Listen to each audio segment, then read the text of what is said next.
إخوان، السلام عليكم. مرحبا بكم من جديد في قناتكم قناة كريم طيبي. في هذا اللقاء هذا غنحاولوا عاوتاني نتكلموا على المستجدات في التصريحات ولا الأخبار ديال هذا السيد اللي قلنا حنا ذاك اليمني المثير للجدل، ذاك المخضرم، ذاك المشاغب أسعد الشرعي، اللي راه مازال كيقوم بالزيارة السياحية ديالو في المغرب، وبالضبط في المناطق الجنوبية، يعني في الصحراء المغربية. مازال كيجول تمايا وكيصول، يعني ولقى راحته في المغرب مع المغاربة تبارك الله والحمد لله. راه يعني في واحد يعني منطقة سحراته إلى يعني أبعد الحدود، وكما قلنا يعني المفاهيم كلها اللي كانت عنده كلها غيرها، وكل المفاهيم ديالو تبدلات، لأنه هذاك السيد كان عنده رأي آخر، وكان عنده يعني مفاهيم أخرى. دابا لا، دابا يعني ديك الآراء ديالو كلها غيرها ملي جا لأرض الواقع، وبدا كيعطي في الشهادات ديالو بدون شعور، يعني حتى كينفجر الراس وكيعطي الحقائق والشهادة ديالو يعني بواحد العفوية، يعني اوتوماتيكيا هو الراس ولا كيهضر. في اخر نداء ديالو البارح كينادي يعني للمره الثانيه، يعني اليوم الثاني على التوالي كينادي واحد السيده، كيقول هو في المخيمات ديال تندوف، في المخيمات ديال المحتجزين ديال بوليزاريو. كيقول هو من المتتبعين ديالو، من المتتبعات ديالو ملي كان في بريطانيا في لندن، يعني كانت هي مدمنه على، يعني كتتابعه مزيان في اللايفات ديالو، في الفيديوهات ديالو بالخصوص ملي كيكون داير المباشر، يعني كتفاعل معاه بزاف،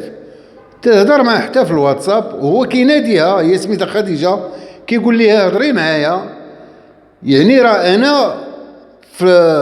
في الصحراء المغربيه، وبالضبط رانا في العيون. كيقول ليها في اي وقت في اي لحظه يعني عيطي عليا، ناديني، يعني يدير معها لقاء، يعني اي تدخل يطلعها هو في اللايف ديالو، وكيقول ليها تقولي داك الشيء اللي عندك. وفي الاخر كيقول ليها يعني راه حتى الواتساب ديالي مشغل، يعني مفتوح، في اي لحظه تصيفط مثلا اوديو ولا فيديو ولا تصيفط اللي بغات، يعني هو كيناديها انها غيخاطبها يعني بالمباشر من الصحراء المغربيه، ويعطيها الحقائق ديال في كيعيش هو، ويعني بدون كذب ولا لف ولا دوران، وبدون حياز، ما ينحاز لا هنا ولا هنا. وكيقول ليها يا ودي، حتى في ذاك التعاليق اللي كيجيوها في اللايفات ديالو كيقولوا ليه شي بعضين راه كاينين تمايا اعضاء ديال بوليزاريو في العيون في الصحراء المغربيه، كينادي وكيقول ليها انا هاد خيتي، هاد السيده، هاد خديجه اللي في مخيمات ديال تندوف، كيقول ليها اعطيني النمره ديالي هاد الناس هادو، صيفطيهم من عندي، ها انا فين، ويتلقاوني، يعيطوا لي في الليل في النهار في اي وقت نتلقاهم، نهضر معاهم، باغي يتحاور معاهم، باغي يشوفهم. هو كيقول لي نتلاقاهم فيما كانوا يجيون عندي، يمشي عندهم، هو باغي يتلقاهم، يعني باش يدحض داك الاكاذيب والمفاهيم، يعني ويعطي داك الشيء اللي هو في الواقع. وفي النهايه كيختم واحد كلمته بواحد التساؤل، قال كيف يعقل انه اللي في المخيم، يعني في القيطون، في النواله، في البراكه، غادي يجي يحرر واحد هنا في الدار وفي هذا النعيم في هذه الجنه، يعني في هذه العمارات، هذاك اللي في المخيمات غادي يجي يحرر هاد الناس اللي كيعيشوا في هذا التمدن وهذه الحضاره وهذا العيش الكريم، يعني لا من ناحيه الاناره ولا الماء ولا يعني ديك الحياه،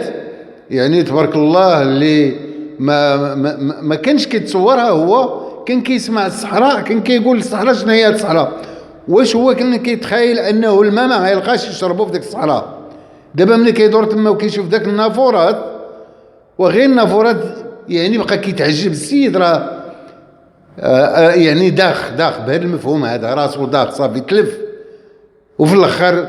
استسلم يعني لذاك يعني الواقع. ودابا كيعطي الشهادات ديالو لا في التصريحات الصحفيه لا مع القنوات ولا الناس ولا هذا، يعني السيد يعني اصيب بواحد الدهشه ما كانش كيتخيل هذا التعامل اللي غيتعاملوا مع المغاربه بحال بهذه الطريقه هذه، وهذا كرم الضيافه وحسن الاستقبال فين ما حل وارتحل. وهذا شرف لينا وشرف لبلادنا الحمد لله، تحت القياده الرشيده ديال سيدنا صاحب الجلاله الملك محمد السادس نصره الله. وحتى هنا اخوان غنودعكم، ودائما الطلب المتجدد وهو ديال الدعم بالبارطاج واللايك وابوني، وكنشكركم بزاف. حتى اللقاء اخر ان شاء الله، والسلام عليكم.